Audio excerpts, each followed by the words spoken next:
लगातार तेज बारिश शुरू है। सारे पंछी अपने अपने घोंसले में बैठकर बारिश का मजा ले रहे हैं। जिन पंछियों के घोंसले पक्के हैं उनके लिए बारिश बहुत अच्छी है, लेकिन जिनके घोंसले कमजोर और बिना छत वाले हैं उनके लिए ये बारिश जरा भी अच्छी नहीं है। माँ, ये बारिश कितनी अच्छी होती है। मुझे खिड़की से बारिश देखना बहुत अच्छा लग रहा है। माँ, मुझे बहुत ठंड लग रही है। बारिश अपने जोरों पर थी। देखते ही देखते बारिश का पानी जंगल में जमा होने लगा। जैसे जैसे बारिश तेज होती गई, बारिश का पानी पंछियों के घोंसलों तक पहुंचने लगा। अरे बाप रे, अब तो बारिश का पानी मेरे घोंसले तक आ गया। मुझे जल्दी से बाहर निकलना होगा। जैसे ही रानू चिड़िया अपने घोंसले से बाहर आ गई, उसका घोंसला पानी में बह गया। पता नहीं ये बारिश कब रुकेगी। मैंने घर में जो अनाज जमा करके रखा था वो भी अब खत्म हो रहा है। तभी वहाँ पर मुनमुन कबूतर आ जाती है। अरे मुनमुन, इतनी तेज बारिश में तुम यहाँ कैसे? अरे लाडू, क्या तुम्हें नहीं पता? अभी थोड़ी ही देर में जंगल में बहुत बड़ा तूफान आने वाला है। उसमें हम सभी पंछियों के घोंसले डूब जाएंगे। चलो यहाँ से, हम सभी को किसी सुरक्षित जगह पर जाना होगा। जब तक ये बारिश चलेगी हम सब वहीं पर रहेंगे। मुनमुन बहन, मैं मेरे अंडे को छोड़कर कैसे आ सकती हूँ? लाडो, अगर तुम अभी यहाँ से बाहर नहीं आई तो तुम इस बड़े तूफान में फंस जाओगी। तुम एक काम करो, ये अंडा साथ लेकर चलो। थोड़ी ही देर में लाडू के भी घोंसले में पानी जमा होने लगता है। अरे बाप रे, अब तो हमें बाहर निकलना ही पड़ेगा। लाडो अपने अंडे को अपने पंजों में पकड़कर घोंसले से बाहर आ जाती है। जैसे ही दोनों बाहर आ गई, घोंसला बाढ़ की पानी में बह गया। अरे बाप रे, अच्छा हुआ हम समय रहते ही बाहर आ गए। कालू कौवा भी अपने घोंसले से बाहर आ गया था। कालू कौवा लाडो और मुनमुन के पास आ ही रहा था। तभी लाडो के पंजों से अंडा फिसल जाता है और बाढ़ की पानी में गिर जाता है। जैसे ही कालू ने देखा कि अंडा पानी में गिर गया है, कालू उसे पकड़ने के लिए बाढ़ की पानी में कूद जाता है। कालू ने अंडे को पानी से बाहर निकालने की बहुत कोशिश की, लेकिन पानी का बहाव बहुत ज्यादा था। देखते ही देखते अंडा बहुत दूर चला जाता है। कालू कौवा लाडो के पास आ जाता है। मुझे माफ कर दो लाडो, मैं तुम्हारे अंडे को नहीं बचा पाया। जब तक बारिश चलती रही, सारे पंछी जंगल के बाहर वाले एक गुफा में रहने लगे। कुछ दिनों बाद बारिश कम हो गई। जंगल में बाढ़ का पानी भी धीरे धीरे उतरने लगा। एक एक करके पंछी जंगल में वापस आने लगे और अपना अपना घोंसला फिर से बनाकर रहने लगे। अरे मेरे बेटे, क्या हुआ? मम्मा, दूसरे जंगल से हमारे जंगल में एक नया पंछी का बच्चा हमारे साथ खेलने के लिए आता है। हम दोनों दोस्त बन गए थे, लेकिन आज उसने मेरे साथ झगड़ा किया और मुझे मारा भी। अरे अरे, कौन है वो बदमाश बच्चा जिसने मेरे लाडले बेटे को मारा? चल मेरे साथ, मैं अभी उसे बताती हूँ। नहीं मम्मा, वो मेरे साथ झगड़ा करके अपने जंगल लौट गया। जग्गू मेरे बेटे, तुम चिंता मत करो, अब इस बार वो बदमाश बच्चा जंगल में वापस आएगा। मैं उसका अच्छे से समाचार लूंगी। दूसरे दिन वो बच्चा फिर से जंगल में वापस आ जाता है। आज वो जग्गू के बजाय टुन्ना के साथ खेल रहा था। तभी वहाँ पर गोरी और जग्गू आ जाते हैं। मम्मा, यही है वो जिसने मेरे साथ कल झगड़ा किया था। क्यों रे बदमाश, एक तो तू दूसरे जंगल से आता है और हमारे बच्चों के साथ झगड़ा करता है। क्यों मारा मेरे बेटे को? नहीं आंटी, मैंने आपके बेटे को नहीं मारा, उल्टा उसी ने मेरे साथ कल झगड़ा किया और मुझे मारा। ये देखिए, मेरे सिर पर चोट भी आ गई है। मम्मा, ये झूठ बोल रहा है। तुम्हारे माँ बाप कहाँ है? मुझे उनके पास लेकर चलो, मैं उनसे तुम्हारी शिकायत करती हूँ। मेरे माँ बाप नहीं है, मुझे बचपन से मेरी दादी ने संभाला है। अब तुम इस जंगल में खेलने के लिए नहीं आओगे।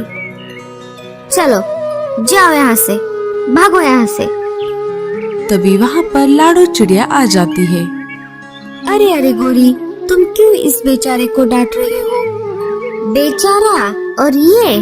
अरे लाडो बहन, तुम्हें नहीं पता, ये दूसरे जंगल से आकर हमारे जंगल के बच्चों के साथ झगड़ा कर रहा है, हमारे बच्चों को मार रहा है। क्या तुम ऐसा कर रहे हो? नहीं नहीं आंटी, मैं ऐसा नहीं करता। उल्टा इस जंगल के लड़के मेरे साथ बुरा बर्ताव करते हैं। मैं जिस जंगल में रहता हूँ वहाँ पर मेरा कोई दोस्त नहीं है, इसलिए मैं यहाँ पर आता हूँ। जग्गू, चलो यहाँ से, अब तुम इस बदमाश बच्चे के साथ नहीं खेलोगे। गोरी और जग्गू वहाँ से चले जाते हैं। तभी वहाँ पर कालू कौवा आ जाता है। अरे लाडो, तुम यहाँ पर क्या कर रही हो? क्या तुम्हें अपना नया घोंसला नहीं बनाना? मैं लकड़ियाँ लाने के लिए बाहर आई हूँ कालू भैया। तभी कालू की नजर उस बच्चे पर पड़ जाती है। कालू एक बार के लिए उस बच्चे को देखता है और एक बार के लिए लाडो की तरफ देखता है। अरे कालू भैया, क्या हो गया? कहाँ खो गए? लाडो, तुमने ये बच्चा देखा? ये बिल्कुल तुम्हारी तरह दिखता है। हाँ कालू भैया, अगर उस तूफान में मेरा अंडा ना भेता तो मेरा भी बच्चा आज इसके जैसा होता। दोनों बात कर ही रहे थे, तभी पेड़ की एक डाली टूटकर उस बच्चे के ऊपर गिरने ही वाली होती है। तभी लाडो उस बच्चे को वहाँ से हटाकर खुद उस डाली के नीचे आ जाती है। लाडो डाली के नीचे फंस जाती है। अरे बाप रे, ये क्या हो गया? लाडो रुको, मैं अभी मदद लेकर आता हूँ। कालू वहाँ से मदद लाने के लिए चला जाता है। तभी वहाँ पर उस बच्चे की दादी आ जाती है। अरे टीलू, तुम कहाँ थे इतनी देर से? मैंने तुम्हें कहाँ नहीं ढूंढा। चलो अब घर चलो। दादी, वो सब छोड़ो, पहले इन आंटी को इस डाली से बाहर निकालो, वो इसके नीचे फंस गई है। दादी लाडो के ऊपर से वो डाली हटा देती है। अरे चिड़िया, तुम इस डाली के नीचे कैसे फंस गई? दादी, ये डाली मुझ पे गिरने वाली थी, लेकिन मुझे बचाने के चक्कर में ये डाली इन्होंने अपने ऊपर ली। तुम्हारा बहुत बहुत शुक्रिया चिड़िया, तुम्हारी वजह से आज मेरे टीलू की जान बच गई। कोई बात नहीं, ये तो मेरा फर्ज था। दादी, एक बात बताइए, आपको ये चिड़िया का बच्चा कहाँ पर मिला? अभी कुछ महीने पहले जब तेज बारिश हुई थी, उसके साथ साथ तूफान भी आया था। इस जंगल में जो नदी बहती है, वो नदी मैं जहाँ पर रहती हूँ वहाँ से भी गुजरती है। मैं उसी नदी के पास एक कुटिया में रहती हूँ। एक दिन मैं पानी लाने के लिए नदी की तरफ गई थी, तब एक अंडा मुझे उस नदी में बहता हुआ दिखाई दिया। मैं वो अंडा मेरे साथ घर लेकर आई। ये बच्चा उसी अंडे से बाहर निकला था, तब से मैं उसे पाल रही हूँ।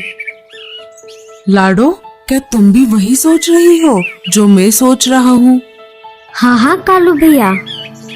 कालू सारी बातें दादी को बता देता है। ये तो बहुत अच्छा हुआ, मुझे बहुत चिंता थी। मैं इस बच्चे को पूरी जिंदगी अकेले कैसे पालूंगी, क्योंकि ये एक चिड़िया का बच्चा है और मैं तो एक इंसान हूँ। दादी, आपका बहुत बहुत शुक्रिया। आपकी वजह से मुझे मेरा खोया हुआ बेटा वापस मिल गया। टीलू भी अपने माँ से मिलकर बहुत खुश हुआ था। देखा तुमने लाडो, ऊपर वाले के घर देर है लेकिन अंधेर नहीं। लेकिन लाडो, अब तुम अपना घोंसला कैसे बनाओगी? तुम तो घायल हो गई हो। कोई बात नहीं चिड़िया, मैं तुम्हारी मदद करूंगी। चिड़िया, इस शीशी में जो पानी है वो कोई मामूली पानी नहीं है। इस पानी को तुम जिस किसी भी चीज पर छिड़कोगी वो अपने आकार से 100 गुना ज्यादा बड़ा हो जाएगा। अब मैं चलती हूँ। मैं तुम सबसे मिलने के लिए दोबारा आऊंगी। दादी को टीलू को छोड़कर जाने का मन नहीं कर रहा था, लेकिन फिर भी वो दिल पर पत्थर रख के वहाँ से चली गई। लाडो उस पानी को पास वाले एक पेड़ पर लगे एक सेब पर छिड़कती है। थोड़ी ही देर में वो सेब अपने आकार से 100 गुना बड़ा हो जाता है। गूंगा मौसी उस सेब को पूरा अंदर से खा जाती है और लाडो के लिए एक अच्छा सा घर बना देती है। लाडो और टीलू उस सेब के घर में खुशी खुशी अपनी जिंदगी बिताने लगते हैं। तो दोस्तों, कैसी लगी आपको हमारी ये कहानी? हमें कमेंट्स में जरूर बताना और स्टोरी अच्छी लगे तो लाइक और शेयर जरूर कर देना।